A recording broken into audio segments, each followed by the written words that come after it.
KP classes dedicated to excellence. सबसे पहले बता दूं, my name is Simi Gautam. Basically, my name is Advocate Simi Gautam. I have been practicing advocate since 2021. ठीक है, and I am also preparing for the Rajasthan Judicial Services. Simultaneously, I am also doing my Masters of Law. ठीक है, LLM में कर रही हूँ in Criminal Security Law. Plus, I am also preparing for the UGC NET. ठीक है, तो current affair और जो आपका जीके करंट अफेयर बेटा आपका बहुत ही ज्यादा इंपॉर्टेंट है। यानी कि GK current affair competitive examination में, चाहे आपका यूपीएससी हो चाहे आपका क्लैट हो, in any of the competitive examination GK and current affair holds a significant place in your examination. तो विल स्टार्ट। सबसे पहले before moving ahead I would like to tell the syllabus of GK and current affairs and आपको कितना current affair पढ़ना है, कितने time तक का करंट अफेयर पढ़ना है, राइट। एंड उसकी एग्जाम कब होता है, ठीक है। थोड़ा सा क्लैट के करंट अफेयर के बारे में पढ़ेंगे, how much weightage GK and current affair holds in a CLAT examination, right. And yes, if you have any sort of doubt do let me know in the chat box, right बेटा। सबसे पहले चलते हैं start. English language 20% of the paper की hold करता है। Quantitative aptitude से 10% of the paper की होल्ड करता है। आप मेरी बात ध्यान से सुनना। इफ देखो, it's a fact, people who want to opt law, they are majorly come from the humanities background. So people who are from the humanities background are a little bit afraid from the quantitative aptitude, that is maths.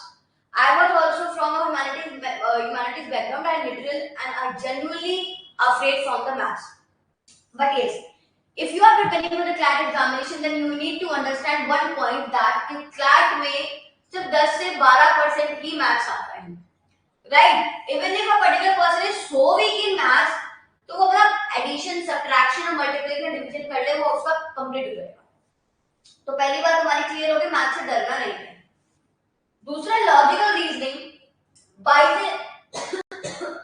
से 26%, logical reasoning 20 to 26% he paper में hold करता है। Current affair including general knowledge 28 to 32 and legal reasoning 28 to 32। यानी कि these are the points which is very important in your CLAT examination. Legal reasoning, why? Because ultimately you are going to opt law subject, so you need to understand and you need to know law in a tips, मतलब tips पे होना चाहिए आपका law। GK current affair बहुत important होता है। पहले बात करते हैं हमारे करंट अफेयर की, ठीक है। It's kind of a introduction I am going to tell you because it's very important. I have because जैसा मुझे बताया गया है, अभी आपकी करंट अफेयर की this is the first class after a very long time, तो I am here to tell you all about the current affair, right. Current affair में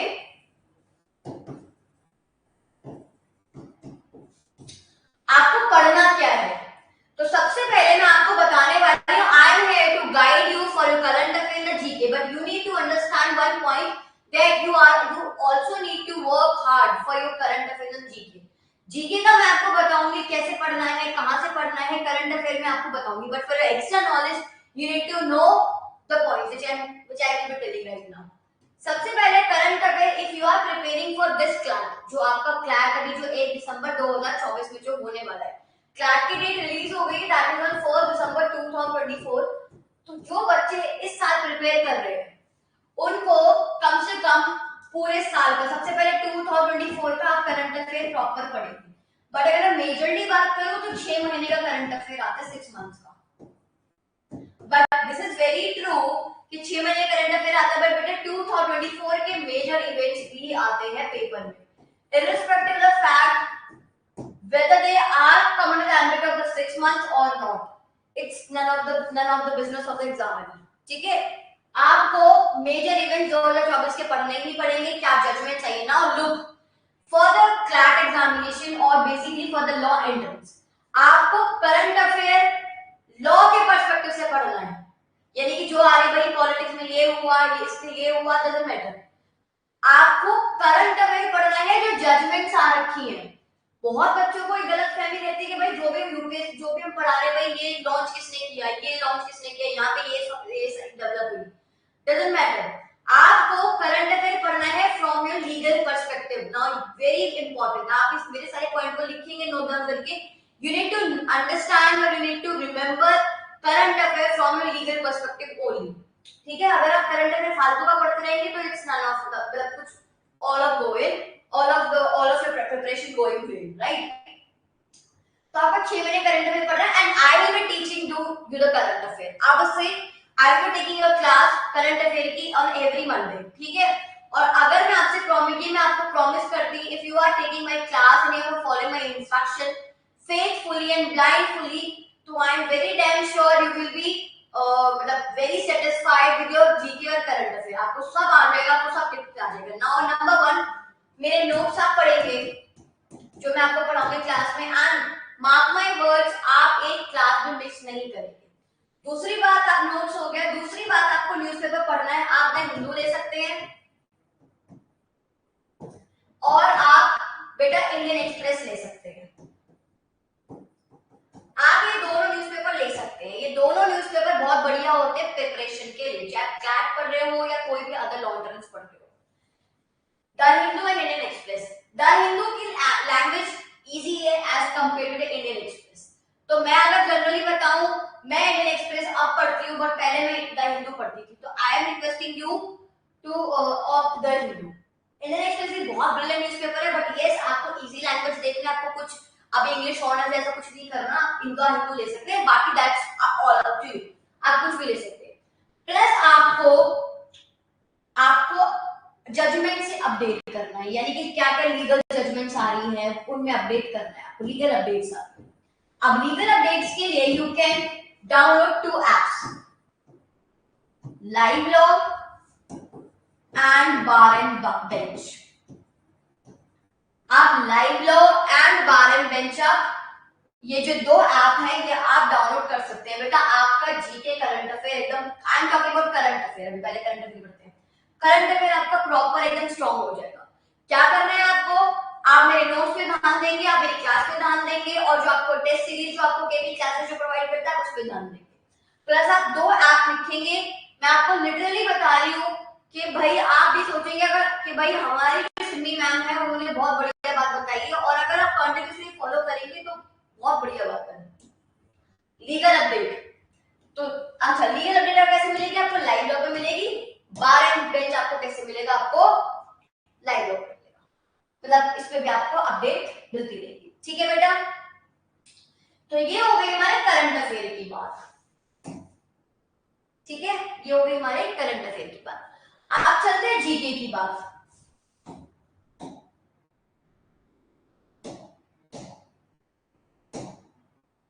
तो जीके का सिलेबस पूरा का पूरा है, आप देख सकते हैं, you can take the screenshot. ठीक है, ये जीके का सिलेबस है बेटा। अब जीके का मतलब होता है जनरल नॉलेज। तो जनरल नॉलेज में करंट अफेयर भी आ गया आपका, प्लस हम इसको स्टैटिक जीके का पार्ट देते हैं, वो चीजें जो बड़ी बदलती हैं। ठीक है, अब पहला है जनरल रिसोर्स, फिर है current development in India and world, that is your current affair. National international affair, आपको पता होगा अभी इंडिया ने इंडोनेशिया के साथ भी एक बहुत बढ़िया रिलेशनशिप को डेवलप किया है, तो इस तरीके के क्वेश्चंस आते हैं। ठीक है, कंटेम्पररी यानी कि जो मॉडर्न पॉलिटिक्स जो हो रही है उसमें आपको पता होना चाहिए। साइंस एंड टेक्नोलॉजी, आपको क्या क्या टेक्नोलॉजी नई डेवलप हो रही है या किसने बल्ब को इन्वेंट किया। ठीक है, एसी किसने इन्वेंट किया, ऐसे काइंड ऑफ आपको चीजें पता होनी चाहिए। समिट बैंडन कॉन्फ्रेंस कहां पे हुई थी। ठीक है, और क्या नाम है, बहुत तरीके के एग्रीमेंट्स हुए हैं पाकिस्तान और इंडिया को लेके। ये ताशकंद एग्रीमेंट क्या हो गया, शिमला एग्रीमेंट क्या हो गया, ये सारी के आपके एग्रीमेंट और summit conference you should know. फिर आ गया arts and culture. Arts and culture में आपका फोक डांस, इस तरह के क्वेश्चंस आ सकते हैं। फिर आ गया आपका लीगल फैक्ट। लीगल फैक्ट में कॉन्स्टिट्यूशन से रिलेटेड, लीगल फैक्ट में कॉन्स्टिट्यूशन आपका आता है बेटा पेपर में। कॉन्स्टिट्यूशन आपका लीगल रीजनिंग में भी आता है, कॉन्स्टिट्यूशन आपका जीके में भी आता है। लीगल रीजनिंग में थोड़ा लॉ के बेस पे आता है और जीके में आपका कॉन्स्टिट्यूशन कब आया, कौन फादर है, इस तरह के क्वेश्चन आपको पूछे जाते हैं। फिर न्यूज आर्टिकल्स, फिर नॉन फिक्शन वर्क, फिर स्पोर्ट्स आ गया आपका, फिर अवार्ड ओनर आ गया। अवार्ड ओनर में कौन सा, सबसे पहले किसको पद्म भूषण मिला था, दूसरे पद्म भूषण और पद्म विभूषण में क्या डिफरेंस है, इस तरीके के क्वेश्चंस आपको देखने के लिए मिलते हैं आपके पेपर में, जीके के बारे में। आर्ट्स एंड कल्चर में बता दिया। Important historical event, Indian national movement यानी कि non cooperation movement, Dandi march, salt march, quit India movement और क्या नाम है, ये सारे मूवमेंट कब हुए, ठीक है, क्विट इंडिया मूवमेंट कब हुए, कैबिनेट मिशन क्या है, फिफ्थ मिशन क्या था, साइमन कमीशन क्या था, ये सारे हो गए आपके इंपॉर्टेंट हिस्टोरिकल इवेंट्स में आ गया। फिर आ गया आपका historical events of continuing significance. इसका मतलब ये होता है कि वो इवेंट जो आज तक जिनकी सिग्निफिकेंस है, इसमें हमारा कॉन्स्टिट्यूशन पूछ लेंगे, नेशनल मूवमेंट्स पूछ लेंगे, ठीक है। तो this is all about your syllabus, ठीक है, and I have also told you the weightage with the GK का पेपर होल्ड, ठीक है। तो this is all about, if any person is any sort of doubt मुझसे पूछ सकता है, साक्षी और अन्यथा Kashyap, you can ask me in the chat box बेटा। अगर आपको क्लियर हो गया, इफ अगर आप अपार्ट फ्रॉम एनी और apart from the syllabus, apart from the topic, you can ask me कि भाई how to prepare this subject, how to prepare that subject. If not current affair then you can ask me about any of the subject, जो भी अगर आपको थोड़ा डर लग रहा हो किसी में। बताइए बेटा, साक्षी एंड अन्यथा कश्यप, बताइए बेटा, या क्लियर हो गया? शैल आई मूव फॉरवर्ड? बताइए बच्चे।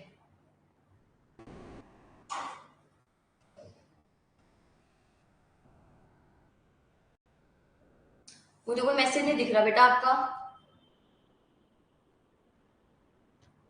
अन्यथा Kashyap and Sakshi Kumari,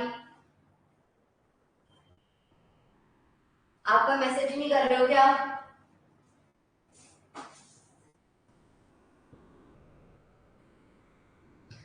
clear. Anything you want to ask? कुछ आपको पूछना है तो आप पूछ सकते हैं, देन विल स्टार्ट।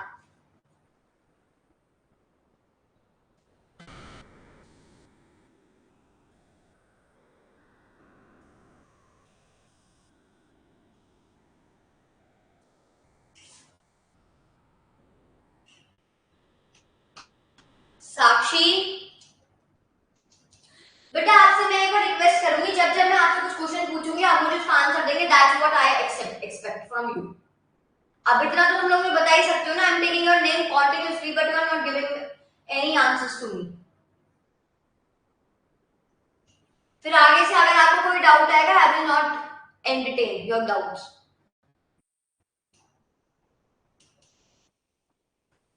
अब मत बताइएगा, चलो ठीक है। आज का बेटा, अब एक बात आती है करंट अफेयर में व्हाट टू कवर। दो तरीके से मैंने बाइफिकेशन करी है टॉपिक्स की, एक होते हैं हाईली फोकस टॉपिक, एक होते हैं moderate focus topics. Highly focus उन टॉपिक्स पे आपको ज्यादा फोकस करना है जो हाईली टॉपिक में लिखे गए, जैसे नेशनल करंट अफेयर, जैसे इंटरनेशनल करंट अफेयर यानी कि इंडिया पाकिस्तान के रिलेशन, ठीक है, इंडिया पाकिस्तान के रिलेशन, इंडिया इंडोनेशिया के relation, how you are United Nation Organization, how United Nation Organization क्या काम करती है, कैसे इंडिया का साथ है, मतलब इंडिया कैसे कंट्रीब्यूट करता है। यानी कि we have to study international affairs but in the line of national relevance. हमको इंटरनेशनल करंट अफेयर तो पढ़ना ही है, but how is it important, how that international current affair is important in Indian context, तो हमें ये पढ़ना है। फैकल्टी क्या नाम है, फैकल्टी न्यूज टॉपिक, बेसिकली क्या मतलब है इसका, जो भी आपको बढ़िया यानी कि जो भी आपका लीगल फैक्ट जो है, अब इसको लीगल डाल देते हैं, मुझे लग रहा था मैं लीगैलिटी कुछ लिख रही थी, फैकल्टी लिख दिया। जो भी आपके लीगल टॉपिक्स है यानी कि वही जजमेंट आ गई लेटेस्ट, उनको आपको बताना है बेटा, यानी कि उनको आपको पढ़ना है। भाई मैंने बताया था लाइव और बार एंड बेंच आप ऐप डाउनलोड कर सकते हो, ठीक है बेटा। ये हो गया आपके highly focus topics. I will be sending this PPT to you by tomorrow morning. अब आ रहा है मॉडरेट प्रायोरिटी, तो सिर्फ इंटरनेशनल अफेयर्स यानी कि इंटरनेशनल। अच्छा इसने क्या किया, ईरान यूक्रेन का वॉर चल रहा था, इसका वॉर चल रहा था, उसका वॉर चल रहा था, ट्रीटी हुई है, not from the perspective of India, understand, ठीक है। मेरे ख्याल में कहने का मतलब क्या है, हमें ज्यादा फोकस तो करना है इंटरनेशनल टॉपिक्स पे जो नेशनल रेलेवेंस में हो, बट इसमें आप नॉर्मल पढ़ सकते हो। अब आ गया बेटा हमारा most important topic,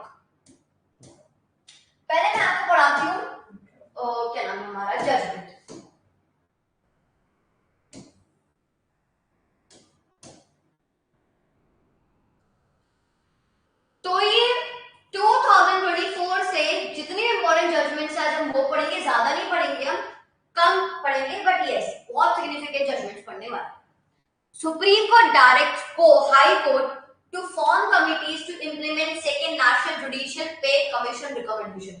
Now please try and understand. देखो बेटा, judiciary plays a very important role, which is a kind of a judiciary, the third organ of a government. Without judiciary, none of the organ of a government can make its decision, because it's only a judiciary which or who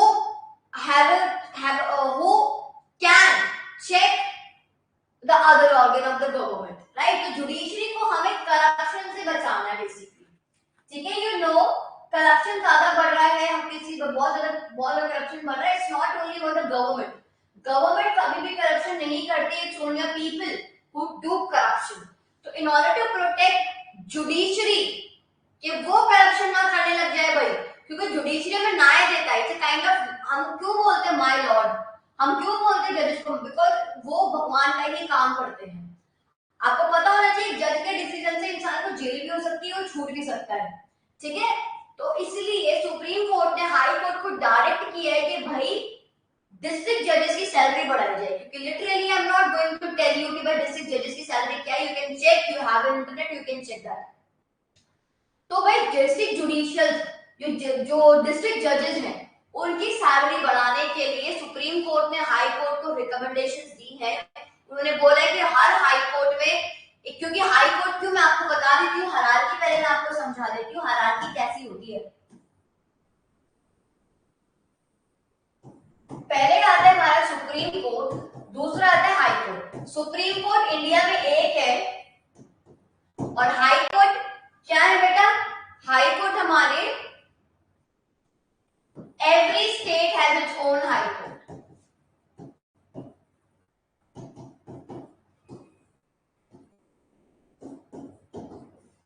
Every state is its own high court. But yes, हमारे India में अभी 25 high court है, क्योंकि 3 state अपना high court share करते थे, हरियाणा, पंजाब और चंडीगढ़, ठीक है? अब यहाँ पे आता है डिस्ट्रिक्ट लेवल, डिस्ट्रिक्ट जजेस, और यहाँ पे आता है judicial magistrate of first class, judicial magistrate of second class, ठीक है? अब देखते हैं डिस्ट्रिक्ट जज. अब बेटा डिस्ट्रिक्ट जज क्या होता है? ये हो गया स्टेट. अब स्टेट के अंदर उस स्टेट को लीड करने वाला है हाई कोर्ट, पर स्टेट के अंदर एक बहुत सारे डिस्ट्रिक्ट्स हैं, इसलिए मैं डिस्ट्रिक्ट कोर्ट्स बना रखे हैं. अब इन जजेस की सैलरी होती है कम, तो भाई जजेस जो एक भगवान का काम करते हैं उनको हम पैसे से वंचित कैसे रख सकते हैं? उनको भी उनके काम का प्रॉपर रेम्यूनरेशन मिलना चाहिए, जिसकी वजह से हाई कोर्ट ने डायरेक्ट कर दिया, ठीक है? और इन्होंने ये बोला कि हर एक हाई कोर्ट में, यानी कि 25 के 25 हाई कोर्ट में कमेटी बनाई जाएगी डिस्ट्रिक्ट जजेस की रेम्यूनरेशन को हाई करने की, उनके रेम्यूनरेशन पे लुक आफ्टर करने. तो ये हो गया बेटा जी हमारा फर्स्ट. अच्छा, कौन है ये 3 जज बेंच है बेटा? डीवाईजी. डीवाई कौन है हमारे? जो chief justice of India, you should know, ठीक है? फिर हो गया हमारा जेबी सर, मनोज मिश्रा, ठीक है? इन्होंने बोल दिया ये 3 जज बेंच है. ये मैं आपको ये बताना चाहूंगी, अगर किसी बेंच में, अगर किसी केस में अगर 5 जजेस होते हैं या मोर देन 5 जजेस होते हैं, तो हम उसको कॉन्स्टिट्यूशनल बेंच कहते हैं. हम उसको कॉन्स्टिट्यूशनल बेंच कहते हैं, ठीक है बेटा? अगर किसी केस में कभी भी, अगर किसी केस में 5 जजेस से ज्यादा या 5 जज है, तो उसको हम कॉन्स्टिट्यूशनल बेंच बोलते हैं या 5 जज बेंच बोलते हैं. यू शुड नो, क्योंकि ये 2 साल पहले क्लैट की एग्जामिनेशन में पूछा गया था, इसलिए मैं आपको बता रहा हूं. तो ये हो गई हमारी first judgment of current affairs.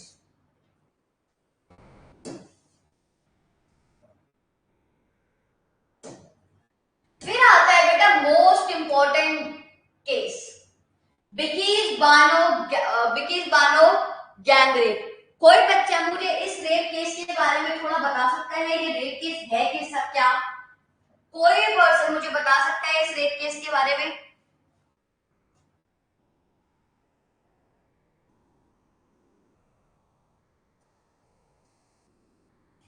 बताइए बेटा, किसी को ये रेप केस के बारे में थोड़ी भी इंफॉर्मेशन है? I hope that you are all law aspirant और आपको थोड़ा तो पता होना चाहिए भाई। हाँ या ना लिखो। ठीक है, साक्षी ने बता दिया। आस्था और अन्यथा।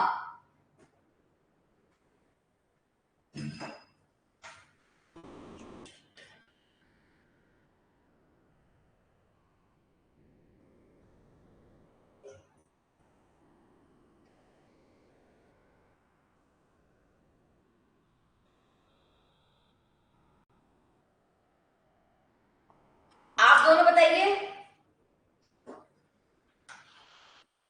बताइए आस्था, अगर आपको पता है तो बताइए बच्चे।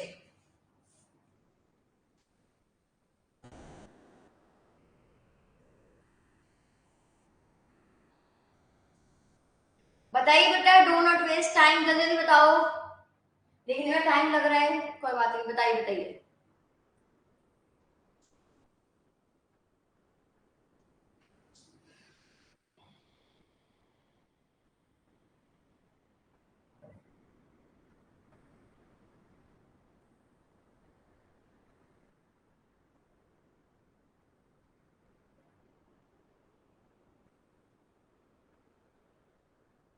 और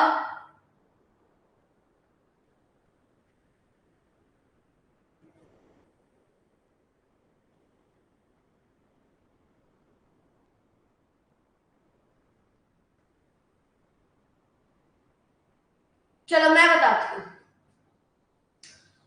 भैया, किस किसके पास पॉलिटिकल साइंस है बेटा? आप तीनों बच्चों में से किसके पास पॉलिटिकल साइंस है? 12th, I am talking about 12th। मुझे लग रहा है तीनों के तीनों जो बच्चे हैं यहाँ पे सब 12th क्लास में, किसी ने 12th क्लास पास आउट कर दी है। कोई है यहाँ पे 11th क्लास का?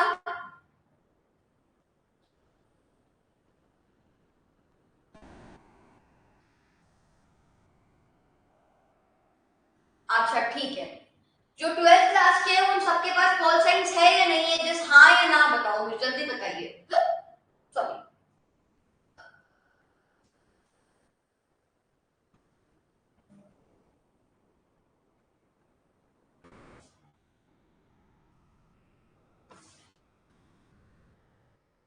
ठीक है, ठीक है बेटा। तो आपने 12th क्लास में 9th चैप्टर पढ़ा होगा जिसका नाम है recent development in Indian politics. Last chapter है recent development in Indian politics, जिसमें क्या नाम है, बाबरी मस्जिद, इन सब के बारे में पढ़ाएगा। तो आई होप कि यू मस्ट हैव सीन और आपने पढ़ा होगा उसको, you must have study the topic number Gujarat rights. Gujarat rights आपने पढ़ा होगा बेटा, जो कि 2002 में हुआ था। तो गुजरात राइट्स 2002 में हुआ था। It was an communalism, communal fight between two groups, that is Muslim and Hindu. तो ये जो लड़ाई थी वो हिंदू मुसलमान के बीच की लड़ाई थी। उसमें होता क्या है, इसमें एक इन्होंने 11 लोग थे, if I am not wrong, there were 11 people who killed 14 people. 11 लोगों ने 14 लोगों को मार दिया और वहां पे 19 साल की लड़की थी हु वाज प्रेग्नेंट। तो 11 लोगों को 14 लोगों को मार के उसी की फैमिली के और 19 लोगों में 19 लोगों जो ये 19 ईयर की जो लड़की थी ये, इसके साथ गैंग रेप हुआ and everybody, every 11 person was involved in doing the gang rape with her. ठीक है, और हुआ क्या था, ये 19 में जो बच्ची प्रेग्नेंट थी उसका, इसका पूरा नाम था बिकीज, बिकीज क्या नाम था इसका, बिकीज याकूब रासुल। ठीक है, बच्ची का नाम था। और इसके साथ गैंग रेप करके इसको मारा नहीं, इसको तड़पने के लिए छोड़ दिया। ये हुआ। अभी केस 2002 से चल रहा है और अभी भी प्रॉपर सॉर्ट आउट इसका केस का नहीं हुआ है। तो इसी केस में लेके एक जजमेंट आती है रिमिशन की। क्या आती है? रिमिशन की। पहले समझ लेते हैं ये रिमिशन क्या है। आपको दिख रहा है स्क्रीन पे, Bilkis Bano gang rape, Supreme Court quashes Gujarat government decision to allow premature release of convict. यानी कि इसको ये जो विकीज बानो के जिसने कैंडिडेट हुआ उसको पनिशमेंट मिल चुकी थी लाइफ इम्प्रिजमेंट की, बट गुजरात गवर्नमेंट ने इसको रिविजन देते हुए पहले छोड़ने का ऐलान किया। अब now here the point arises that what is remission. Remission क्या है तो चलिए जानते हैं। रिमिशन, बेटा रिमिशन क्या है? रिमिशन आप लिख सकते हैं, remission refers to the reduction, remission refers to the reduction in penalty and punishment which is imposed by the court. ठीक है, इससे मैं लिख देती हूँ आपको लिखना हो तो।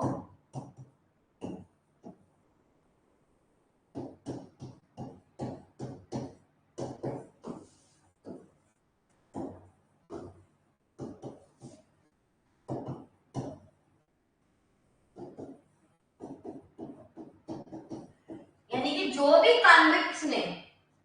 कन्विक्ट को सजा मिली है उसमें रिड्यूस करना, उसको बोलते हैं रिमिशन। अभी रिमिशन दिया कहां पे है?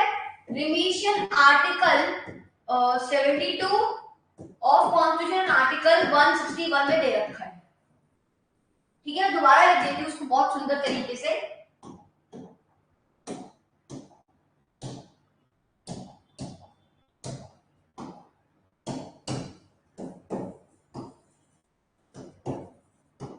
Remission, so remission refers to the reduction in penalty or punishment which is imposed by the court on the convict, right?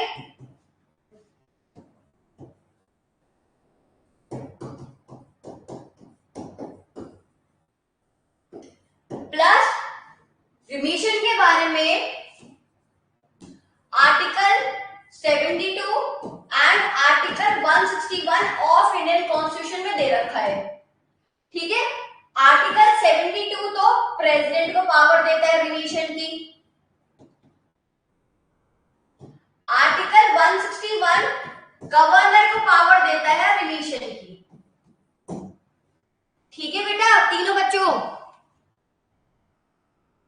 ठीक है बेटा, गवर्नर को देता है। यानी कि होता क्या है, एक एप्रोप्रिएट गवर्नमेंट, यानी कि एप्रोप्रिएट गवर्नमेंट कन्विक्ट की पनिशमेंट को कम कर सकती है। बट इन दिस केस जो विकीज बानो का जो केस आया है, इस केस में साफ साफ सुप्रीम कोर्ट ने बोला है दैट गुजरात का डिसीजन जो है रिलीज करने का, प्रीमेच्योर रिलीज करने का, यानी कि सजा खत्म हो रही है 10 साल की, बट आपने पहले ही रिलीज कर दिया, तो द गुजरात गवर्नमेंट का डिसीजन जो है, the decision of Gujarat government was not valid because साफ साफ आर्टिकल 161 एंड आर्टिकल 72 ये बोलता है कि the appropriate government has only authority to premature or to release the convict prematurely. But here in this case, the Supreme Court ने क्या head किया that Gujarat government is not an appropriate government to release a convict prematurely. But कौन सी government वो है क्या नाम है appropriate है, वो है आपकी महाराष्ट्र गवर्नमेंट। अगर महाराष्ट्र गवर्नमेंट रिविजन करती तो वो रिविजन इलीगल या वॉइड नहीं होता, बट क्योंकि रिविजन गुजरात गवर्नमेंट ने किया है तो इस वजह से वो रिमिशन क्या है बेटा, वो रिडक्शन इन पेनल्टी क्या है, वो वॉइड है। क्योंकि रिमिशन का मतलब क्या हो गया, पनिशमेंट को कम करना, और पनिशमेंट को कम सिर्फ एप्रोप्रिएट गवर्नमेंट कर सकती है। ठीक है बेटा, ये हो गया आपका पूरा का पूरा रिमिशन। बट इसमें कुछ और एक जजमेंट्स भी हैं, उन जजमेंट्स में क्या बोलते हैं बेटा, एक जजमेंट आती है जिसका नाम है केहर सिंह।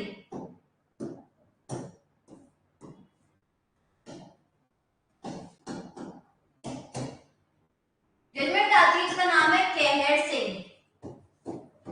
ये जजमेंट प्लीज नोट डाउन करेंगे आप। इस जजमेंट में court held that the court can not deny the benefit of remission to the convict, यानी कि कोर्ट डिनाई नहीं कर सकता। रिमिशन तो बनाया गया बेनिफिट ऑफ अक्यूज के लिए है, यानी कि जो कन्विक्ट किया गया उस पर्सन के बेनिफिट के लिए बनाया है, तो court can not deny the benefit of remission to the convict. ठीक है,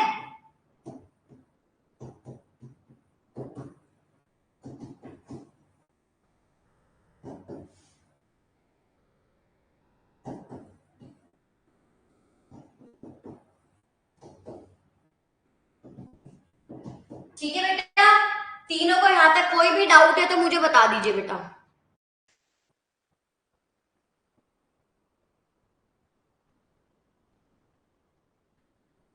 अब एक और इंपॉर्टेंट जजमेंट है रिमिशन से रिलेटेड ही, वो है state of Haryana.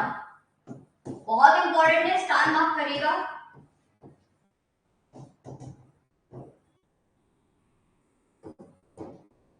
Versus Mahendra Singh. State of Haryana versus Mahendra Singh ने साफ साफ बोला है कि भाई यस, कोर्ट मानता है कि आपको रिमिशन का बेनिफिट दे रखा है, but you can not claim remission as a fundamental right. आपको रिमिशन तभी मिलेगा जब आप कुछ क्राइटेरिया को फुलफिल करोगे। अब वो क्राइटेरिया मैं आगे बताऊंगी, बट अभी के लिए मेरी बात समझिए। फंडामेंटल राइट वो राइट्स होते हैं जो आपको मिलने ही मिलने, court can not deny, government can not deny. But अगर आप क्या नाम है, आप रिमिशन को भी as a fundamental right claim करो, इट्स नॉट लाइक दैट। तो state of Haryana versus Mahendra Singh ने साफ साफ बोला था कि भाई a particular person or a convicted person cannot claim remission as a fundamental right. यानी कि no convict can claim remission as a fundamental right. It's totally up to the court whether to grant, or sorry, it's totally up to the government. It's totally up to the appropriate government whether to grant remission to you or not. You cannot claim it as a fundamental right. You need to understand this point because it's very important. This question will be coming in a CLAT examination in 2024, right? क्या बोला था? No convicted person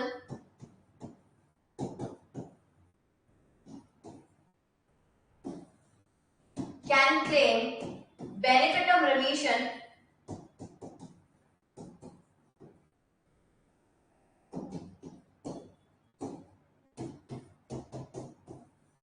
as a fundamental right. तो please आप इन सबको लिखेंगे बच्चे। Done, सबने लिख लिया है? होपफुली वेरी गुड, सबने लिख लिया। अब मैं आपको बता रही थी यहाँ पे कि no convicted person can claim remission as fundamental right, but मैंने आपको बताया हर कोई, मतलब कोर्ट की वो एप्रोप्रिएट गवर्नमेंट की मर्जी है वो रिमिशन प्रोवाइड करे नहीं करे। एंड मैंने आपको यही बताया था that in order to claim, और इन ऑर्डर टू क्लेम भी बोल सकते हैं, your remission, the benefit of remission, you have to fulfill certain sort of criteria। मैंने अभी आपको बताया। अब वो क्राइटेरिया क्या थे? वो criteria Lakshman Naskar versus Union of India में दिए गए थे। अब इसमें ये बोला था कि पहले तो हमें नेचर ऑफ क्राइम जानना है कि भैया आपने नेचर ऑफ क्राइम किया है, कैसा क्राइम है। अगर आप ज्यादा गिरोना क्राइम किया तो आपको नहीं मिलेगी। दूसरा आपका बिहेवियर कैसा है, सोशल और इकोनॉमिक कंडीशंस कैसी हैं आपकी, यानी कि आपके घर में और हैं, आपके मम्मी पापा को खिलाने पिलाने वाले नहीं है, आपके माँ बाप बूढ़े हैं, कैसे हैं। तीसरा आपका बिहेवियर, आपका बिहेवियर क्या है। फोर्थ है, बहुत सारे बिहेवियर है। फोर्थ है कि आप फ्यूचर में ऐसा ही कोई क्राइम करेंगे नहीं करेंगे।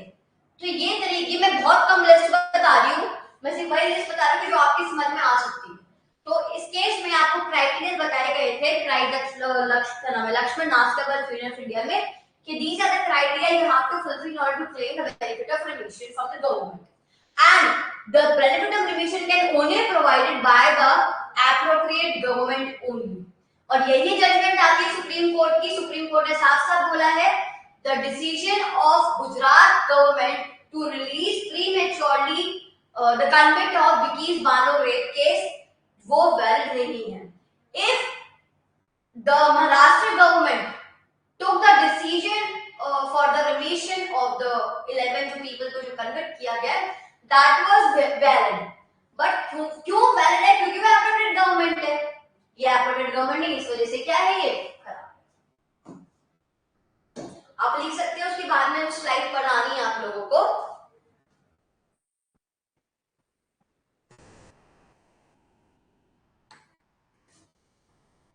एक बच्चा आया है जो अभी अभी आया, बिल्कुल, इसका नाम है आर्यन कुमार सिंह। आर्यन कुमार सिंह बेटा इतनी देर बाद आ रहे हो तुम क्लास के? मुझे लग रहा है मेरे मेरे मेरे हिसाब से आज कि ज्यादा लोगों को पता नहीं होगा क्लास का। आपकी एवरी मंडे को करंट अफेयर की क्लास हो करेगी, तो be prepare for that, right. देखते हैं एक बार। अच्छा, इस केस का नाम पूरा क्या था? बिकीज याकूब रसूल वर्सिंग यूनिवर्स इंडिया, ठीक है। It is said that the Gujarat government was not empowered to pass the remission order since the appropriate government entitled to pass the order of remission was the government of the state where the trial had taken place, which is the case which in this case was Maharashtra and not Gujarat। यानी कि जहां पे आपका case चल रहा है वही government दे सकती है आपको रिमिशन, एंड इनका केस महाराष्ट्र में चल रहा था, ठीक है, गुजरात में नहीं चल रहा था। ये आपको तब पता लगेगा। आई am not going into detail of the jurisdiction of the court, ठीक है। ये हर कोर्ट का एक एरिया होता है, जिस एरिया के अंदर, जिस एरिया के मैटर एक कोर्ट देख सकता है, ठीक है। तो अभी ट्रायल चल रहा है महाराष्ट्र में, तो बट गुजरात ने रिविजन ऑर्डर पास कर दिया, that was not appropriate. Hence Gujarat government का रिविजन का जो ऑर्डर है वो हो गया खल्लास, ठीक।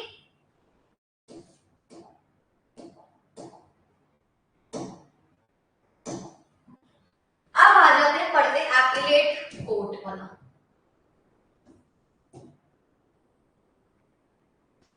ठीक है।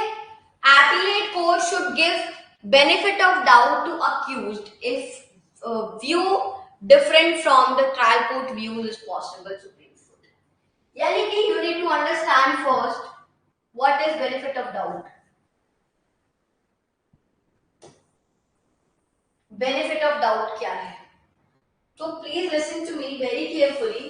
Benefit of doubt, benefit of doubt होता है, फॉर एग्जाम्पल हर एक केस में दो पार्टीज होती है। एक होता है प्रोसिक्यूशन, यानी कि जो केस फाइल करता है, एक होता है अक्यूज, एक होता है डिफेंडेंट। कौन दो दो लोग होते हैं? कौन दो पार्टीज होती है? एक होता है prosecution, I am talking about criminal case, एक होता है डिफेंडेंट। प्रोसिक्यूशन वो होता है जिसने केस फाइल किया होता है, और डिफेंडेंट वो होता है जिसके अगेंस्ट में केस फाइल रखा होता है। तो जो प्रोसिक्यूशन है, प्रोसिक्यूशन कौन है? जिसने केस फाइल किया। तो प्रोसिक्यूशन को ही सारे के सारे इंग्रेडिएंट, यानी कि it's a duty of the prosecution, ठीक है। It's a duty of the prosecution to prove the guilt of the accused. यानी कि प्रोसिक्यूशन को, कोर्ट को सपने तो नहीं आ रहे ना किसने गुनाह किया है, तो ये ड्यूटी होती है प्रोसिक्यूशन की कि भैया इसने गुनाह किया है और ये सारे प्रूफ है हमारे पास, अब आप देखिए कोर्ट। यानी कि कोर्ट को ना प्रोसिक्यूशन को सेटिस्फाई करना होता है प्रॉपर कि भाई मेरे पास ये प्रूफ है और इसने ही क्राइम किया है। If the court is satisfied and okay, तो केस आगे बढ़ जाएगा। If the court is not satisfied with the proof given by the prosecution against the accused, तो तब क्या होता है? बेनिफिट ऑफ डाउट का काम अराइज होता है। मैं दोबारा बताती हूँ, केस में दो पार्टीज होती है, एक होता है प्रोसिक्यूशन और एक होता है डिफेंडेंट, ठीक है। प्लीज आगे सुनिएगा। There are two parties in the case, that is, I am talking about criminal case. First is prosecution, second one is defendant, right? Prosecution जो केस फाइल करता है, डिफेंडेंट जिसके अगेंस्ट में केस फाइल हुआ होता है।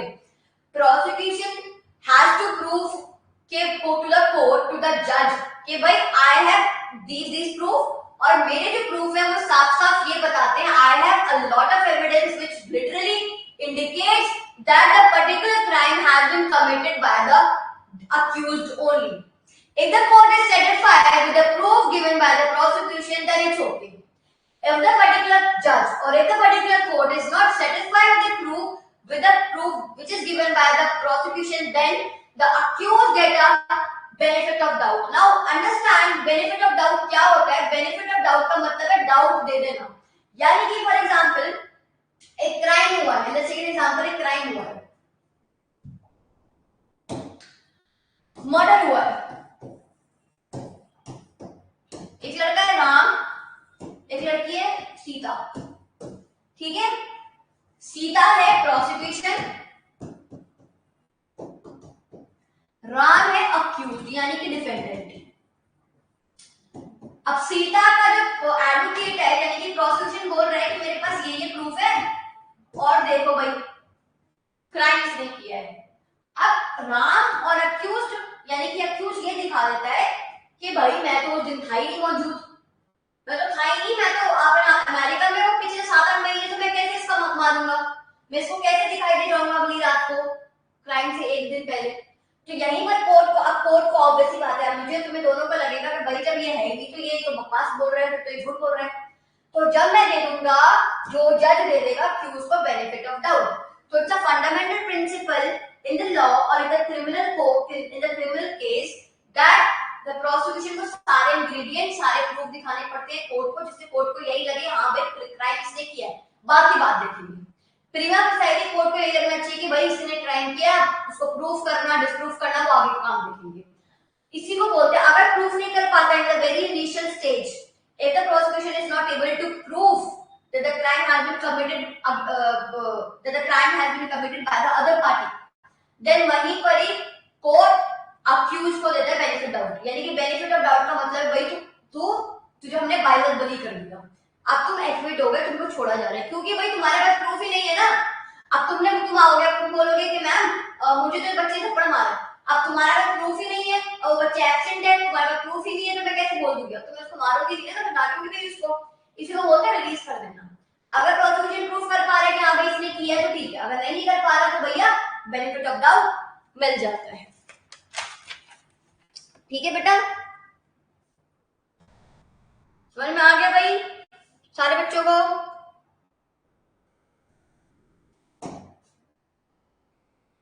ठीक है, तो ये केस का नाम था Jitendra Kumar Mishra versus State of Madhya Pradesh. पढ़ लेते एक बार इसको। That an appellate court should give the benefit of doubt to the accused person if the evidence indicates that the prosecution has failed to prove guilt beyond reasonable doubt, and if a view is different from the one expressed by the court below can be taken. Please इसको हटा दो, you will be confuse. इतना याद रखो कि अगर prosecution prove नहीं कर पाए कि क्राइम किसी ने किया है तो कुछ नहीं हो सकता भैया, फिर तुम बेनिफिट ऑफ डाउट लिख देंगे। पढ़ लो इसको, देख लो एक बार इसको, फिर आगे चलते हैं। 2 मिनट लो, जो पढ़ाया एक बार चेक करो।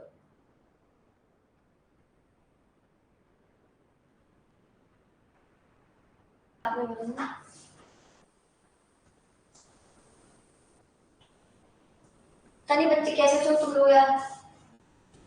चलो नेक्स्ट है आपका, देखो ये जो कन्विक्टेड पर्सन है उसका अधिकार होता है कि वो जो भी उसको जिस बेस पे, जिस ग्राउंड पे उसको अरेस्ट किया गया है ना, उसको पता होना चाहिए। यानी कि it's a right of the accused to know the ground of the arrest. For example मेरे को बिना कारण में उठा के ले गई पुलिस, मैं पूरी तो कुछ नहीं भाई, तो बताओ मुझे कौन सी जुर्म में वो कर रहे हो तुम अरेस्ट। तो it's a right as per article 22, ठीक है, आर्टिकल 22 के as per it's a right of the government, it's a right of the accused और an arrested person to know on what basis, ठीक है, on what basis he or she has been arrested by the police। यानी कि जब मुझे यही नहीं पता होगा मेरा ग्राउंड क्या है, मेरे को किस बात पर अरेस्ट किया है, how will I prepare my defence. ठीक है, मैं डिफेंस में क्या क्या बोलूंगी फिर। तो it's a right, it's a fundamental right as per the article 22 to know the ground of arrest। and अब एक बात बताती है कि फॉर एग्जांपल तुम हो मलयालम या तुमको तमिल आती है, फ्रॉम द साउथ इंडिया, और तुम्हें कर दिया दिल्ली के पुलिस वालों ने। अब तुमको बता, मतलब उन्होंने अपनी लैंग्वेज में तो बता दिया कि भाई तुमको इस ग्राउंड में अरेस्ट, इस बात से अरेस्ट किया गया, बट तुम्हें एक बात समझ में नहीं है, तो क्या वो वैलिड चीज है? मतलब आप पुलिस, क्या ये पुलिस बोल सकते हैं कि भाई हमने तो बताया नहीं समझा? It's not like that. उसी लैंग्वेज में अब अरेस्टेड पर्सन को बताया जाएगा जिस जो लैंग्वेज उसको आती है, ठीक है, यानी उसी लैंग्वेज में अरेस्टेड पर्सन को बताया जाएगा कि वो क्या ग्राउंड है उसके अरेस्ट की, जो लैंग्वेज अरेस्टेड पर्सन को आती है। ठीक है बेटा, फॉर एग्जांपल जो साउथ इंडियन का बंदा, जो तमिल का बंदा था, उसको तमिल के लैंग्वेज में हम बताएंगे भाई तुम्हारी ये इस जुर्म में तुमको अंदर किया गया, उसको अरेस्ट किया गया। यही बात होगी, ठीक है, ठीक है ना, ये हो गया।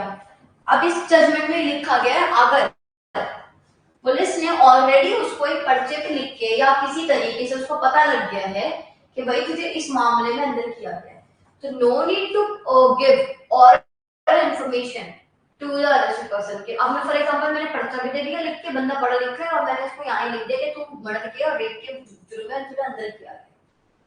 अब तुम क्या एक्सपेक्ट कर रहे हो पुलिस वाले लेकिन तुम्हें आके ही बताएगा? वो ऐसा नहीं है। सुप्रीम कोर्ट वही बोलता है, अगर आपको उस लैंग्वेज में अगर आपको बता दिया जो लैंग्वेज आपको समझ में आती है तो जरूरी नहीं आपको ऑरल इन्फॉर्मेशन ही प्रोवाइड की जाए।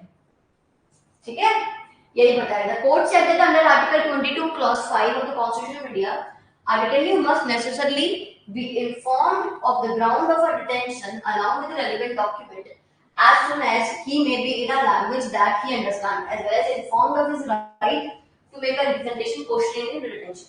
यानी क्या बोल रहे हैं? पहले तो आपको ये बताना पड़ेगा कि जुर्म में उसको क्या नाम है, उसको अरेस्ट किया गया, प्लस पुलिस वाला ये भी बताएगा कि भाई आपको अधिकार है अपना वकील बुलाने का, तो अपना वकील भी बुला सकते हो। ठीक है, ये हो गया बेटा। So this is the last slide. अब आता है right to establish minority education institution not mean to ghettoise minority. Ghettoise मतलब का मतलब होता है सेग्रीगेटेड कर देना, सेपरेट कर देना from mainstream. Aryan Kumar बेटा आप मुझे बताएंगे आपको समझ में आ रहा है नहीं आ रहा? आप तो कुछ बोल ही नहीं रहे बच्चे, मुझे बताओ तो सही। Are you in the class or are you taking the class by sleeping? आप बताइए आप क्लास में हैं या नहीं है। जो बच्चे इंटरेक्ट करते दैट्स वेरी गुड, जो बच्चे इंटरेक्ट नहीं करते we have to give information to your parents.